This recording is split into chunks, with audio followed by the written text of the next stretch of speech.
Hey there, Poop Factory. So, welcome to X-Ray. In fact, very, very welcome to X-Ray, mate. I'm looking forward to working with you. Obviously, be as active as you can, give us as much support as you can, be as kick-ass as you can. I know you're all those things, mate, because if you look at your figures, they're absolutely fantastic. So, 84% attack win rate and 60% defence win rate.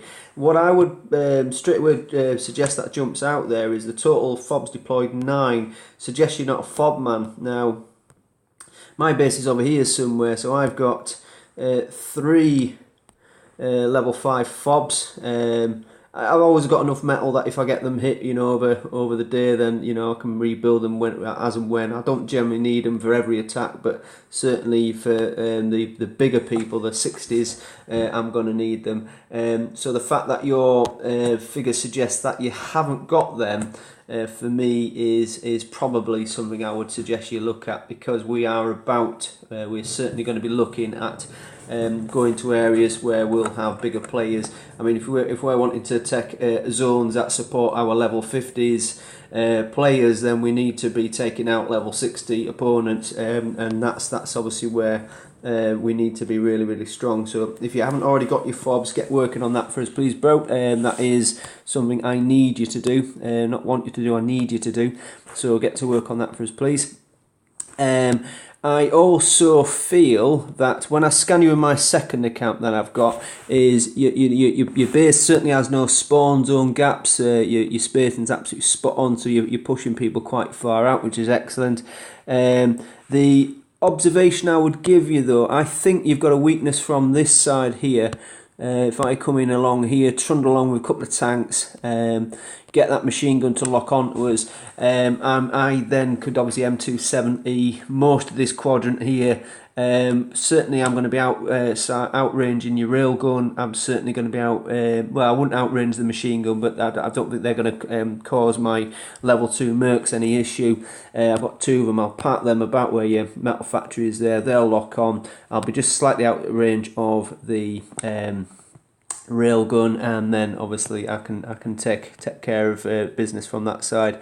Now, using my other cam, I can see that this Peacemaker is giving you cover for that area, so that might not be as easy as it sounds. It looks like that's what I could do, but obviously proof of the pudding's in the eating, isn't it? But I'd certainly be suggesting that you get some mine cover in these areas here, because they're likely where you're going to spawn from, I would think. And mines, for me, you know what? If you knack me once I'm in your base, then chances are I've won anyway. You're just going to cause a bit more damage, or in this day and age, you're probably just going to destroy my fob army. You're not really going to destroy my army, because my army is going to be quite safe and sound. All I ever do when I'm attacking with fobs is I neutralise what I can and let the fobs take over, get them to do all the damage, and then just mop up. I'm all about minimising my oil costs, which I don't think you're getting because you're not using your fobs. So I'll send you the fob attack video that I've got here as well as. So best advice I would give, I would probably bring the super turrets, the heavy turrets, more in towards the middle. I'd lose a railgun. I don't do railguns. I mean, I can outrange a railgun with either an M270 or a Zeus, and not cause any bother at all. I can just sit there all day long firing at it. It doesn't even know I'm there.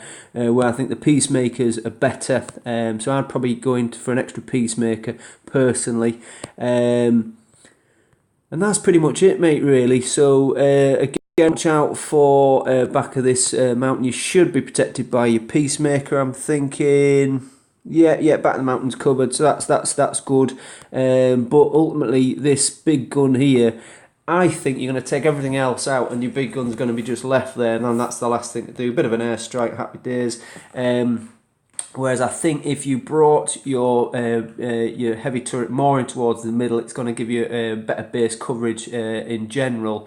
And I'd certainly be having to think about what sort of mine cover you're thinking of as well. And maybe condense the size of your base. I'm not a massive fan of helicopters being inside bases. I'm not a big fan of power plants being inside bases. They don't need protecting per se, do they? You need to protect your war factory and your barracks and things along that sort of line.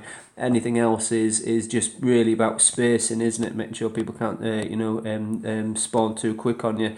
I'd also be having to think about these mine placements as well. I personally am more into the vehicle mines than the anti-personnel mines, but that may change as the game adapts. Obviously, Moors are obviously becoming a bit more popular nowadays and things like that, so it's always evolving. So yeah, in summary, very, very good. Get your fobs worked on. You need to be looking at your fobs. It's all about the fobs in the bigger battles, in the level 55s and 60s. If you ain't got fobs, mate, you're going to get your absolute arse kicked. So you need to have a little look at that for us. And also, we need to be getting the area here looked at. I think personally an extra peacemaker in there, and then that big turret more centralised would be how I would suggest, and I only suggest that you maybe have a tweak. Alright brother, thanks.